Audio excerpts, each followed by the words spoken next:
व्रजेंद्र नंदनांघ्रि युगल ध्यानावधानार्थियों, समस्त भगवत भक्तों, माताओं, बहनों और हमसे वरिष्ठ सभी भागवत जनों को सादर नमस्कार। श्री राधे राधे। आज के प्रश्न लेते हैं। राणा साहिल करके हैं। मेरे घर में सब लोग मांसाहार करते हैं लेकिन मैं नहीं करता, लेकिन घर वालों की मजबूरी के कारण प्याज और लहसुन खाना पड़ता है। मैंने एक बार घर में बर्तन अलग खरीदने को कहा तो झगड़ा हो गया। मैं अभी 17 साल का हूँ, इसलिए कोई बात नहीं सुनता। मेरे घर में कोई मेरी बात नहीं सुनता, उनका कहने का मतलब है। तो ऐसे में क्या करूँ? ठीक है राणा साहिल जी, आप उत्तर ले लीजिए। देखिए, अभी आपकी आयु बहुत कम है। दूसरी बात, सर्वप्रथम तो आपको हम आज डांटेंगे। क्यों?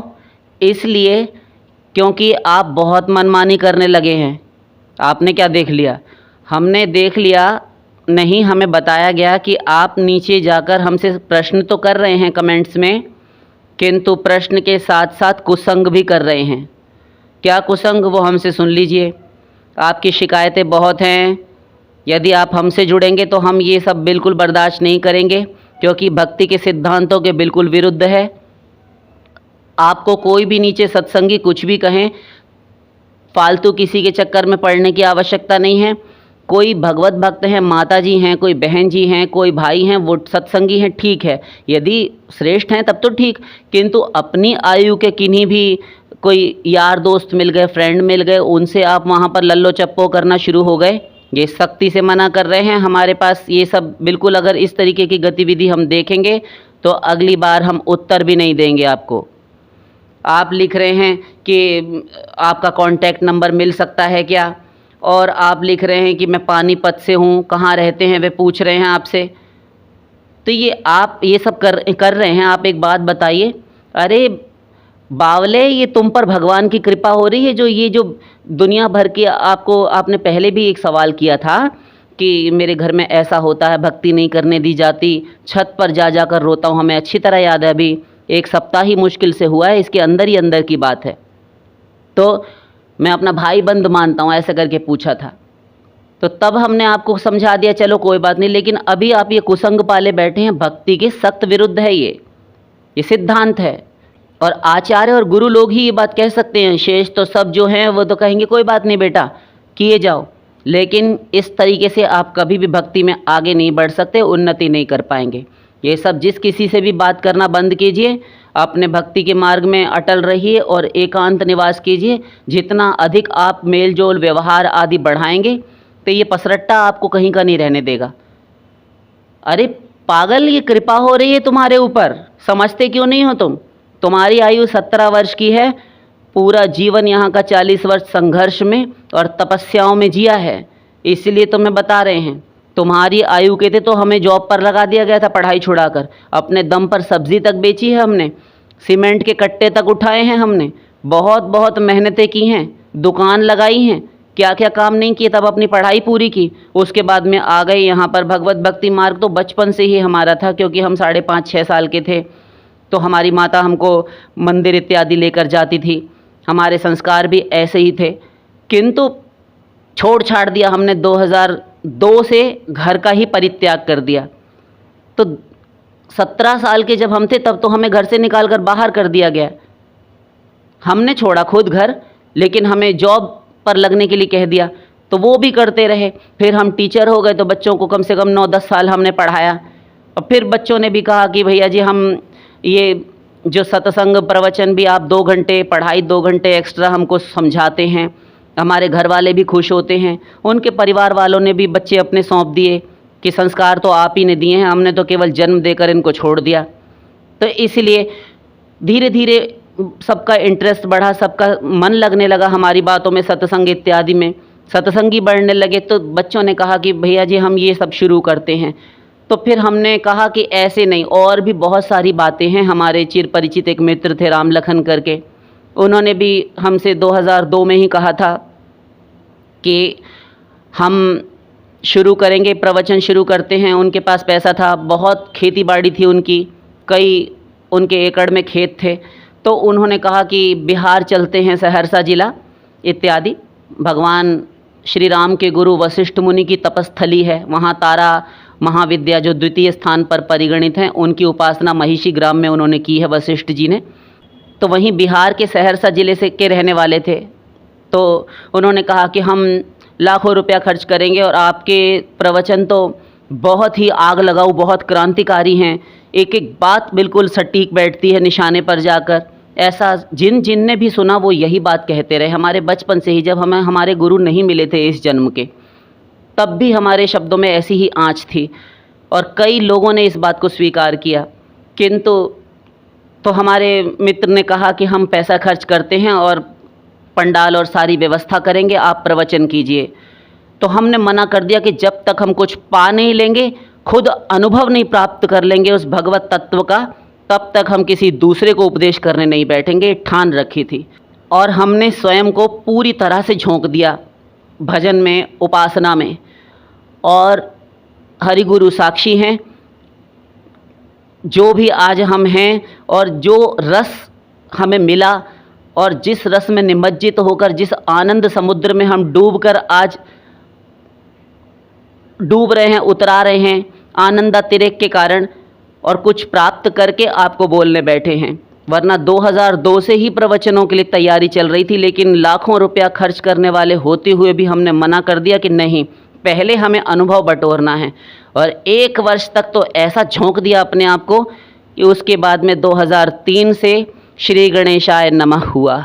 वहाँ से विशेष रूप से अब अपने अनुभव के बल पर हमने बोलना शुरू किया। तो बाबू, हम ऐसे नहीं कह रहे आपसे, इसीलिए आपको कह रहे हैं कि आप चाहे आज्ञा मान लीजिए, चाहे हमारी विनती निवेदन मान लीजिए। आपसे बहुत आयु में और अनुभव में तो आपसे करोड़ों को ऊपर हैं, इसलिए कह रहे हैं। ये अभिमान से नहीं बोल रहे, अपने हरिगुरु की कृपा जो लेश प्राप्त है, जो भिक्षा प्राप्त है उनकी कृपा की, उससे कह रहे हैं। तो कृपया अन्यथा ना लें। तो आप ये पहले कुसंग त्याग कीजिए। जिस किसी से भी व्यवहार रखना, यारी दोस्ती बढ़ाना, ये तो भक्ति मार्ग में बंद करना होगा। आप प्रपंच करना शुरू हो गए, ये नहीं करना। आपका उत्तर ले लीजिए। जो आपके घर में मांस आदि का व्यवहार होता है, ठीक है, ईश्वर उनको सद्बुद्धि दे, उसके लिए प्रार्थना करें। लड़ाई झगड़ा घर में किसी से ना करें, किसी की खिलाफत ना करें।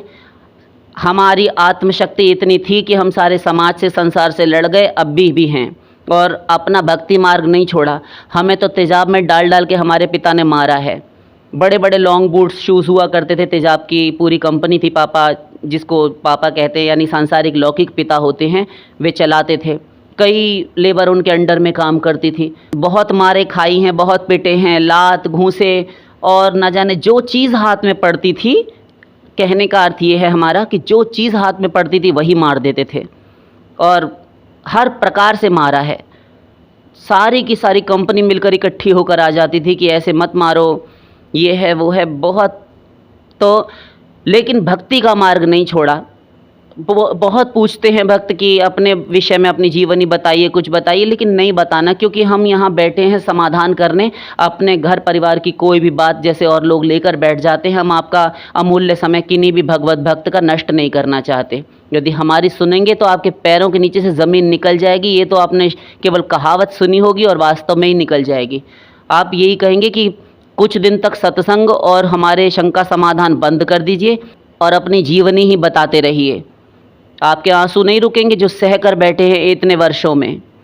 तो आपके साथ तो बाबू अभी कुछ भी नहीं है। ये कोई अत्याचार ऐसा खास नहीं है। वे लोग खा रहे हैं तो खाने दीजिए। आप अपना लहसुन प्याज का भोजन है, उससे भी काट छाँट करके दूर होकर नहीं चल सकते। फिर एक ही बात कहेंगे, पराधीन सपने हो सुख नाही। आप दूसरे के वश में हैं। अभी आप स्वावलंबी नहीं हैं, आप अपने पैरों पर भी नहीं खड़े। तब फिर आपको घर वालों से खिलाफत नहीं करनी चाहिए और यूँ भी नहीं करनी चाहिए। जो बन रहा है खाइए, मुंह बंद करके भक्ति कीजिए। इतना हाहा हुल्लड़ मत मचाइए कि हाय लहसुन प्याज बनता है। ये लहसुन प्याज दिमाग से निकालिए पहले। जो बनता है चुपचाप भगवान को निवेदन करके मानसिक रूप से, और अपनी मजबूरी भगवान जानते हैं, उनको व्यक्त करने की भी आवश्यकता नहीं है।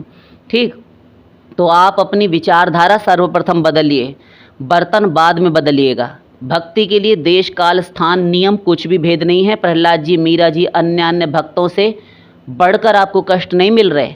जो हम सह कर बैठे, अगर हम अपना बताने बैठें तो आप सुनते ही रहेंगे। फिर ये प्रेम का मार्ग है भक्ति का। अच्छे अच्छे देखकर छोड़कर रास्ते में से, अधभर में से ही भाग जाते हैं। बहादुरों का, शूरवीरों का काम है भक्ति मार्ग में अटल रहना। प्रहलाद जी, मीरा जी, अन्य भक्तों से बढ़कर कष्ट मिल रहे हैं आपको, बताइए। अरे आपको तो जो सुविधा है इतनी भी किसी को नहीं मिलती। प्रेम मिलता तो अटैचमेंट हो जाता संसार में, आपका बंध जाते। अब उनके प्रति दुर्भावना नहीं करनी चाहिए, क्योंकि प्रभु के ही हैं सब जन, चाहे माता पिता हों, आपके भाई बंधु हों, घर परिवार के लोग, सब प्रभु के हैं। ठीक है, वे थोड़े गलत रास्ते पर हैं, मद्य मांस भक्षण नहीं करना चाहिए, कोई बात नहीं, कभी वो भी सुधर जाएंगे। आपने भी तो पूर्व जन्मों में मद्य मांस इत्यादि भक्षण किया है, क्योंकि नित्यता की दृष्टि से आप जीवात्मा हैं और आपने भी अनंत जन्म लिए हैं, और ऐसा कौन सा पाप है जो आपने नहीं किया। एक दिन आप सुधर गए ना, आज आपको वो चीज़ें गलत लगने लगी। ऐसे ही सद्गुरु कभी उनको मिलेंगे तो वो भी सुधर जाएंगे। दुर्भावना नहीं करनी चाहिए। हमें तो मन, अंतःकरण अपना निर्मल पवित्र शुद्ध करना है, और किसी के भी प्रति यदि राग द्वेष हुआ तो अंतःकरण गंदा हो जाएगा। तो अपना जैसा भी चल रहा है चलने दीजिए। अलग से जो कुछ भी अनियन गार्लिक वाला, लहसुन प्याज का भोजन आपका बनता है वो मिले, चुपचाप खा लीजिए। क्रोध को दबाकर पीना सीखिए। मानसिक रूप से आप निवेदन कर दीजिए प्रभु को, और प्रार्थना करें और खाए पिए मस्त रहें। नाम जप नंबर 1, नाम जप नंबर 2, सत्संग श्रवण करना, तीसरा कीर्तन, और कीर्तन नहीं भी होता तो स्मरण।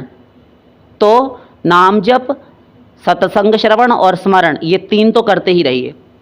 ये 3 ही भक्ति हम विशेष रूप से बताते हैं, तो ये करते रहें। और हाँ, यारी दोस्ती में ही हमने प्रारंभ किया था आपका, तो ये यारी दोस्ती बंद कीजिए। व्यर्थ प्रपंच नहीं करना, वरना हम नाराज़ हो जाएंगे आपसे, फिर बात भी नहीं करेंगे। और कृपा हो रही है गधे तुम्हारे ऊपर। ये तो भगवान जब सोटा मारते हैं ना, जब तक जिस पर कृपा करते हैं उसको ऐसी सोटों से खबर लेते हैं प्रभु, पक्का करके मजबूत कर देते हैं। और यदि प्रेम मिलता ना तो इन्हीं संसारिक लोगों में उलझ जाते आप। अब आपको होश आ रहा है कि मेरा संसार में कोई नहीं है, तब फिर कोई नहीं है ये तत्वज्ञान भीतर धरे रहिए, होश में रहिए, किंतु माता पिता की सेवा कीजिए, दुर्भावना कीजिए मत, उनकी आज्ञा पालन कर दीजिए जो करने योग्य है शास्त्रीय, और जो अपनी आत्मा का सर्वनाश करने वाली आज्ञाएं हैं वे पालन मत कीजिएगा। घर ही में रहिए और लड़ाई झगड़ा मत मचाइए। इस प्रकार अपना कुछ दिन 2, 4, 5 साल निकालिए, जब तक आप स्वावलंबी न हो जाएं, इंडिपेंडेंट ना हो जाएं। प्रहलाद जी भक्ति कर सकते हैं 5 वर्ष के, तो आप 17-18 वर्ष के होकर क्यों नहीं कर सकते। हम 4.5-5 साल के होकर और तब से लेकर अब तक के इस 40 वर्ष के जीवन में पूरा जीवन एक दिन चैन से डट कर नहीं बैठने दिया गया हमें, और लगे पड़े हैं फिर भी। अभी भी इतना शरीर में कष्ट है कि बता नहीं सकते हम आपको, किंतु फिर भी उठ बैठते हैं, रात भर जागते हैं आप लोगों के लिए। विद्यार्थी और जो जितने भी शिष्य हैं ये सब भी 3-3, 3:30 तो ऐसे ही बज जाते हैं जागते हुए। आप ही सभी सत्संगियों भक्तों के प्रश्नों के ऊपर विचार विमर्श करते हुए कि कल किन के उत्तर देने हैं, कल किन का समाधान करना है। दिन में भी ऐसे ही लगे रहे, लेटना तक नहीं बिल्कुल कि थोड़ा सा कमर भी सीधी कर लें। बताइए, तो हम भी ऐसे ही शिकवे शिकायत करने जाएं? आप तो हमसे कह रहे हैं, हम किन से कहने जाएं, है ना। तो रोग आकर चलने वाला नहीं है, प्रसन्नता से ये प्रभु की कृपा हो रही है। विपरीत प्रतिकूल जब आती है ना कंडीशन हमारे जीवन में, भक्ति मार्ग में बाधाएं आती हैं, तो ये प्रभु की कृपा है। कृपा मानिए कि प्रभु ने आपको चुना है, आपने प्रभु को नहीं चुना। अनुकूलता होती तो आप खो जाते। तो ज़्यादा मुंह चलाने की ज़रूरत नहीं है, घर के अंदर रहिए, भजन कीजिए। कोई भी भजन में समस्या आती है तो हम सदा आपके सहायक हैं, सहायता करेंगे। लेकिन गलत संगति, बेकार यारी दोस्ती और फ़ोन में घुसे रहना, फ़ोन के आँख नाक कान मुंह हाथ पाँव ऐंठते रहना, तोड़ते रहना, मरोड़ते रहना, ये सोशल मीडिया पे घुसे रहना, ये करेंगे तो फिर हम कभी बात नहीं करेंगे। फिर बोल रहे हैं फालतू की चीज़ें देखना ये छोड़ना होगा, भविष्य की ओर देखिए। आगे जब आप स्वावलंबी हो जाएं 3-4 साल में, तब अपनी व्यवस्था कर लीजिएगा, बनाइए खाइएगा सात्विक भोजन, उससे पहले नहीं। और अभी प्रभु से प्रार्थना कीजिए, भजन कीजिए, निश्चित रूप से जानिए आपका मार्ग खुलेगा, प्रभु आपकी रक्षा सहायता अवश्य करेंगे, आपका भक्ति मार्ग सहज सुचारू रूप से चल सके, निर्बाध अकंटक निष्कंटक रूप से, उसमें आपकी सहायता अवश्य करेंगे। अगला प्रश्न लेते हैं, करुणा जी करके हैं, वे पूछते हैं कि मैं एक स्टूडेंट हूँ और मेरा एक क्वेश्चन है कि कॉलेज की पढ़ाई क्या हमें छोड़ देनी चाहिए भक्त होने के लिए, और मुझे भक्ति करना है, भक्त लोगों के साथ ही रहना है। मैं सोचता हूँ, अच्छा, ये कोई युवक हैं, वे पूछते हैं, तो मैं सोचता हूँ कि भौतिक संसार के जो भागवत विरोधी, भक्ति विरोधी, यानी कि जिसमें भगवान का कोई गुणगान नहीं, ऐसी विद्या को यहाँ पर मन नहीं लगता पढ़ने में, पर घर वाले सब लोग यही कहते हैं कि यही पढ़ना चाहिए, तो क्या करें, त्याग देना चाहिए, क्या मैं कॉलेज छोड़ दूं? क्योंकि ज़्यादातर भक्त तो पीएचडी करने के बाद में भगवान की सेवा में लग जाते हैं, तो क्या डिग्री नहीं करना चाहिए संसार की? ठीक है, आप समाधान ले लीजिए, आपको पढ़ाई नहीं छोड़नी है, पढ़ाई बिल्कुल करते रहिए, उसको कंटिन्यू रखिए, अपना फ्यूचर सिक्योर कीजिए, फालतू की बातों में मत पड़िए। घर वाले कहते हैं कि पढ़ाई नहीं छोड़नी चाहिए और पढ़ाई करनी चाहिए, किंतु ये कि यही पढ़ना चाहिए, ये बात नहीं मानेंगे हम, क्योंकि ये पढ़ भी लेंगे आप तो ये लौकिकी विद्या आपको पारलौकिक क्या लाभ दिला सकेगी? ये साइंस है, ये मैथमेटिक्स है, तो ये बायोलॉजी है, ये बॉटनी है, और या फिर हमारे ये आर्ट से हमने किया है, ये कॉमर्स है, तो जो भी चीज़ें हैं, जिस भी सब्जेक्ट से आप कर रहे हैं, ठीक है, किंतु ये सारा हमें परलोक में क्या साथ देगा? तो फिर और काय में साथ देगा? ये केवल आपको यहीं संसार में घुमाने का काम करेगा, लौकिक विद्या।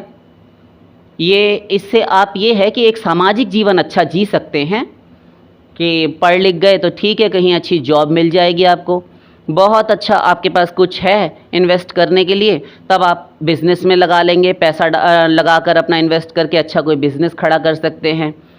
लेकिन उसके लिए आपका एजुकेटेड होना भी मस्ट है, ज़रूरी है, तभी आपको करना पड़ेगा वो। तो हम ये नहीं कहेंगे कि आप नौकरी छोड़कर बैठ जाइए या फिर आप जो पढ़ रहे हैं वो पढ़ाई छोड़कर बैठ जाइए, क्योंकि हम भागवतिक जगत में जाना चाहते हैं, हम भक्ति करना चाहते हैं और ब्ला ब्ला ब्ला जो भी कुछ है, ये सब नहीं करना हमको, ठीक है ना। तो ये भक्ति वगैरह से आपका ये क्या मतलब निकल रहा है कि अगर हम भक्ति करना चाहते हैं तभी हमको ये छोड़ना पड़ेगा? ये सब फालतू की बातें हैं, ऐसा नहीं होता। अच्छे अच्छे भक्त हो गए हैं कि जो अच्छे खासे पढ़े लिखे हैं। ये चक्रवर्ती ठाकुर जी, ये देखिए हो गए, तो पूरा काम करते थे और कोट पैंट वगैरह पहन कर जाते थे, बाद में वहाँ से आकर अपना फिर भक्ति मार्गीय सारे वही धोती कुर्ता वही सब पहन लिया और आकर माधुर्य कादम्बिनी ग्रंथ लिख रहे हैं। लीजिए, और विश्व प्रतिष्ठित ग्रंथ है, बताइए।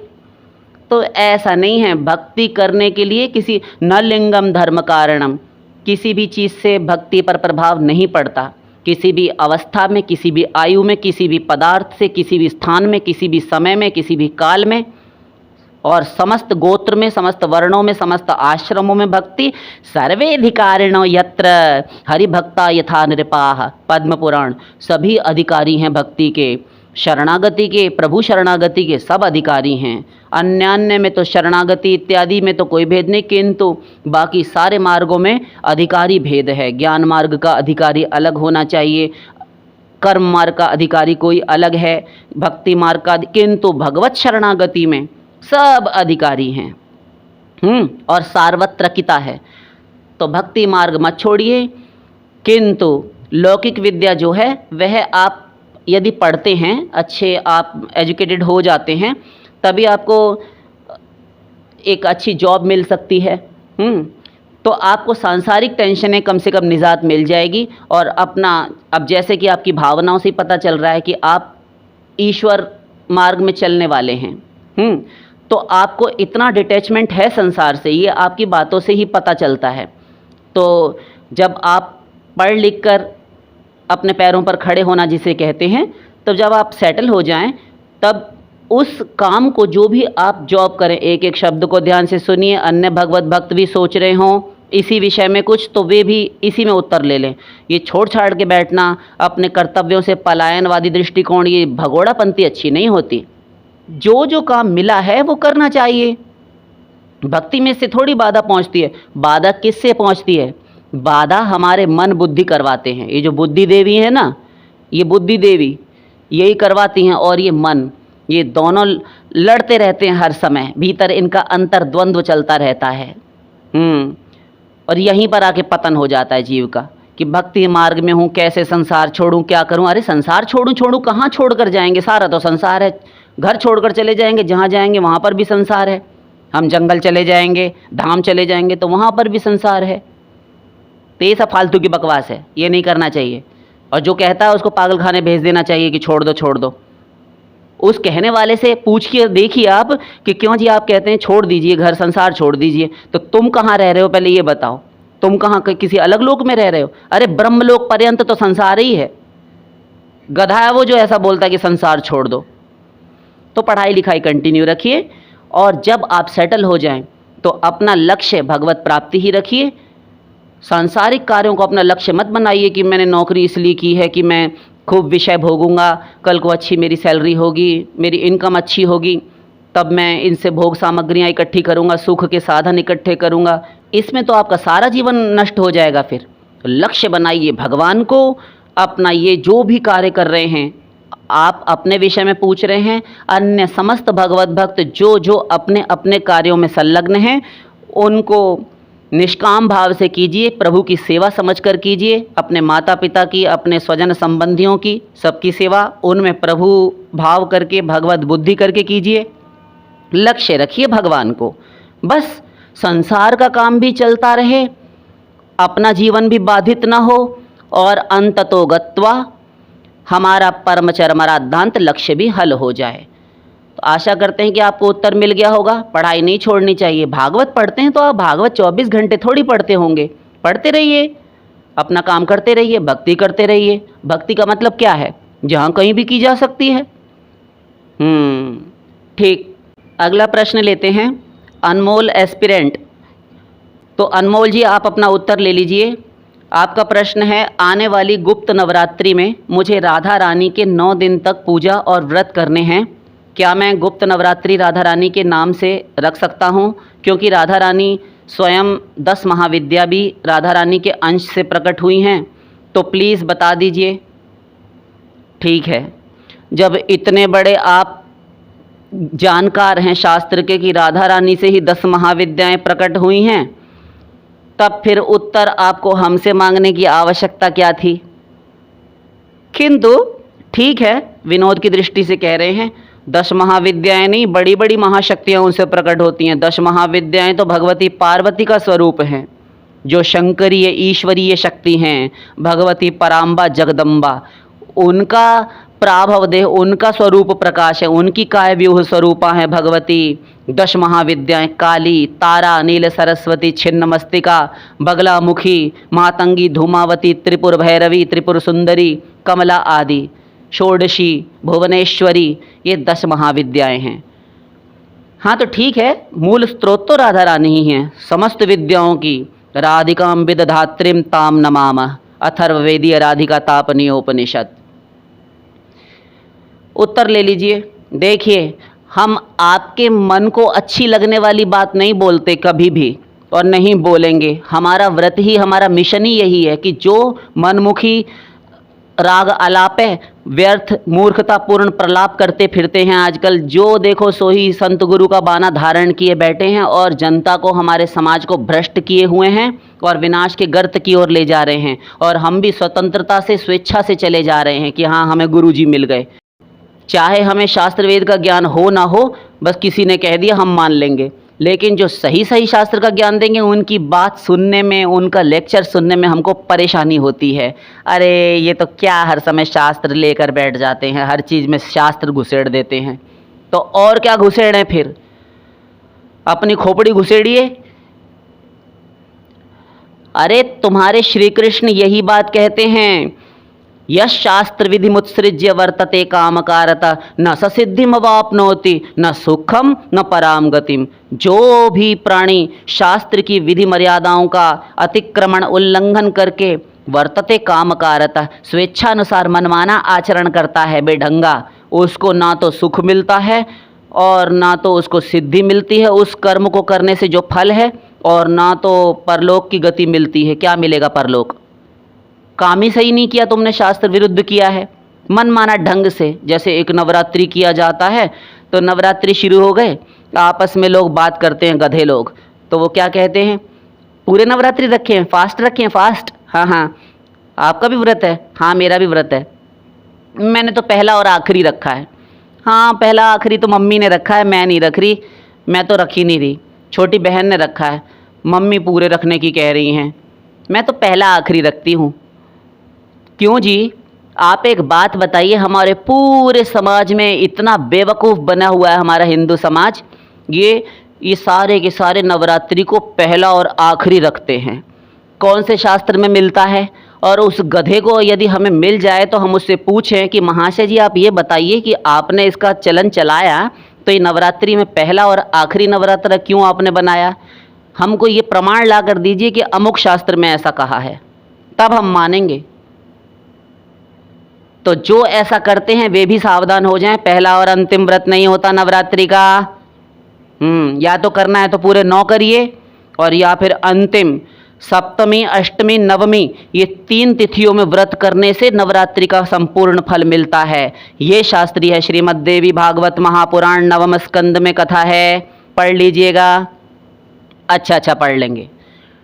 बहुत सारे भक्तों का हम पहला आखिरी छुड़ा चुके हैं, आपको नहीं छोड़ना तो आपकी मर्जी। आप हमारे प्रश्न का उत्तर दे रहे थे, हाँ तो सुनिए। तो हम आपकी बात नहीं मानेंगे और ना आपकी बात में हम अपनी सही देंगे। क्या कि नवरात्रि आप राधा रानी की प्रसन्नता के लिए करेंगे? तो ठीक है, आप अपना बताइए। तो सुनिए, नवरात्रि आप राधा रानी की प्रसन्नता के लिए करेंगे। हमारी करुणामयी ये अलबेली सरकार ने, इस अंधाधुंध दरबार वाली राधा रानी ने ये कब कह दिया आपसे कि मेरी प्रसन्नतार्थ तुम्हें नवरात्रि में तपस्या करनी पड़ेगी, भूखे मरना पड़ेगा बेटा? नहीं, राधा रानी ने कहा, हम स्वयं सोच रहे थे। हाँ तो स्वयं सोच रहे तो अब उत्तर ले लीजिए, समाधान देखिए। सभी भक्त ध्यान से सुने। नवरात्रि व्रत यदि गुप्त का करना चाहें या प्रकट जो नवरात्र प्रत्यक्ष होते हैं, आपके शारदीय और वासंतिक नवरात्र दोनों, चैत्र मास के और शरद पूर्णिमा वाले, ठीक। तो आप जब ये करते हैं या कोई भी व्रत करते हैं तो किस लिए करते हैं? इष्ट देव की प्रसन्नता के लिए। उसमें क्या क्या करते हैं? उसमें हम प्रातःकाल शीघ्र उठते हैं, नित्य नियम करते हैं, स्नान आदि से निवृत्त होकर स्वच्छ धुले हुए वस्त्र धारण करते हैं और 10 नियमों का पालन करते हैं। अहिंसा, अस्तेय, चोरी ना करना, दूसरों में दोष ना देखना, ब्रह्मचर्य, इंद्रिय निग्रह, मन को संयम में रखना, गलत लोगों से बातचीत ना करना, गलत आहार विहार विचार व्यवहार ये सब ना करना, सही करना, बस ये होता है। तो ये सब तो सदा करने चाहिए, केवल किसी एक व्रत में अथवा नवरात्रि के 9 दिनों में ही क्यों? हाँ बात तो सही है, ये तो पूरा जीवन पालन करने योग्य नियम है। झूठ नवरात्रि में नहीं बोलना, बाकी दिन बोलना। अच्छा, और गलत आचार विचार व्यवहार अपनाना, ये बाकी अपनाए रखिए, नवरात्रि में छोड़ दीजिए। अथवा जिस दिन कोई एक व्रत है उस दिन मत कीजिए, एकादशी के 3 दिन मत कीजिए, बाकी कीजिए। बलिहारी है ऐसे व्रत उपवासों पर, ऐसी उपासना पर, तो ये बकवास नहीं चलेगी। हाँ तो राधा रानी की प्रसन्नता के लिए आप करना चाहते हैं, आप कीजिए, किंतु व्रत करने में आपको क्या करना होता है? तो नित्य नियम इत्यादि तो चलेगा और ये 10 नियमों का पालन भी चलेगा, शुद्धता से रहना आदि। किंतु जब आहार की बात आती है किसी भी व्रत में, ध्यान दीजिए, हाँ बोलते जाइए, सुन रहे हैं। जब आप भोजन आदि करते हैं तो क्या करते हैं? सात्विक आहार। तो सात्विक आहार, फलाहार, दुग्धाहार, हविष्यान्न ग्रहण, तो ये राधा रानी को भोग लगाकर आप नवरात्रि में रख सकते हैं। ये तटस्थ बता रहे हैं, राधा रानी के लिए शास्त्र में नहीं मिलता नवरात्रि। यद्यपि ये सही है कि वे महाशक्ति हैं, या फिर यूँ कहें कि दूसरे शब्दों में कि महाशक्तियों की भी उद्गम केंद्र हैं।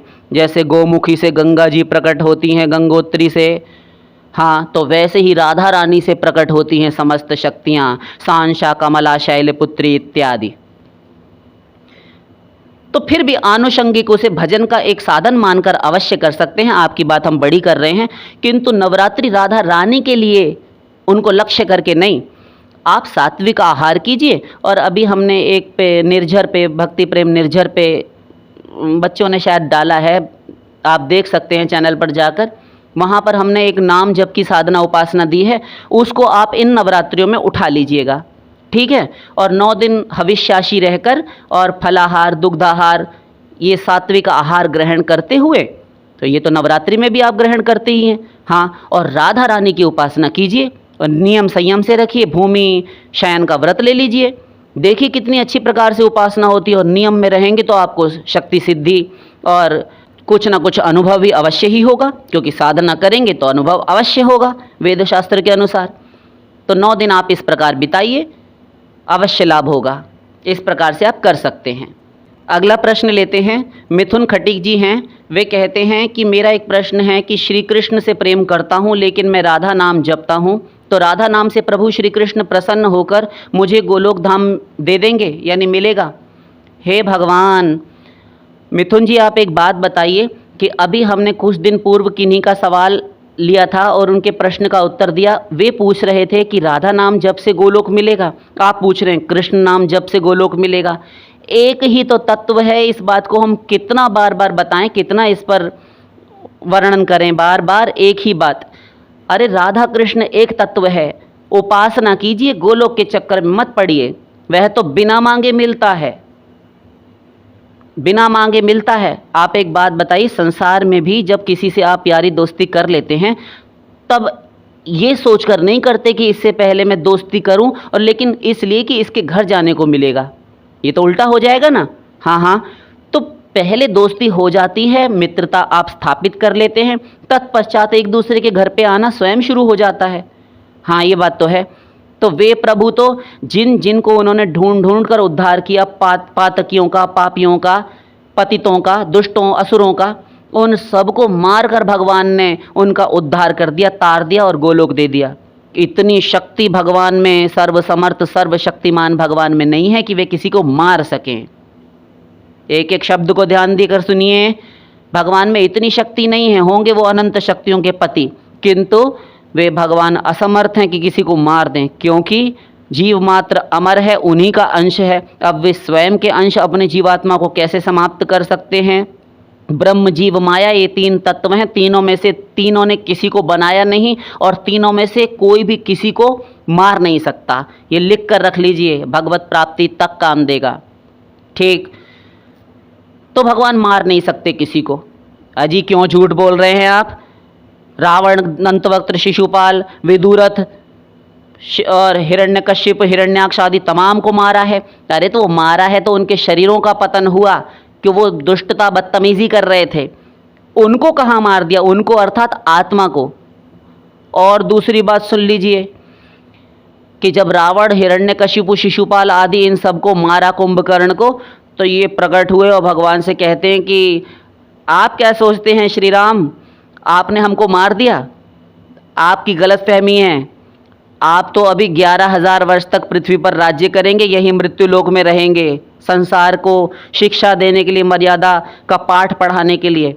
हम आपके हाथ से ये शरीर छोड़कर आपके दिव्य धाम साकेत, वैकुंठ आदि जा रहे हैं, गोलोक जा रहे हैं।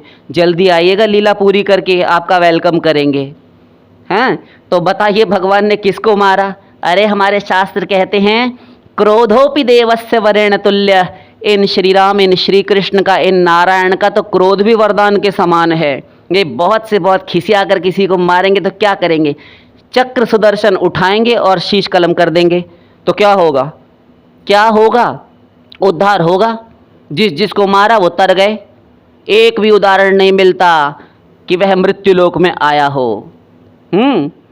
तो इसलिए ये तो ऐसे ऐसे गधों को मिल जाता है, गोलोक, वैकुंठ, साकेत आदि। आपको श्री कृष्ण से आप शब्द मिल देकर लिख रहे हैं प्रश्न में कि मैं श्री कृष्ण से प्रेम करता हूँ, फिर भी टेंशन बनी हुई है अपने इष्ट आराध्य पर, इतना संदेह।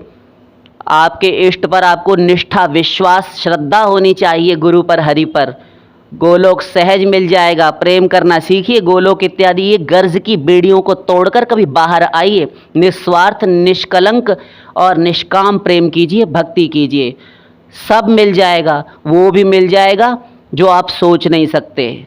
अपनी आत्मा तक का दान कर डालते हैं प्रभु। इसलिए निश्चिंत होकर भजन कीजिए, कामनाएं उठाकर फेंक दीजिए। शेष फिर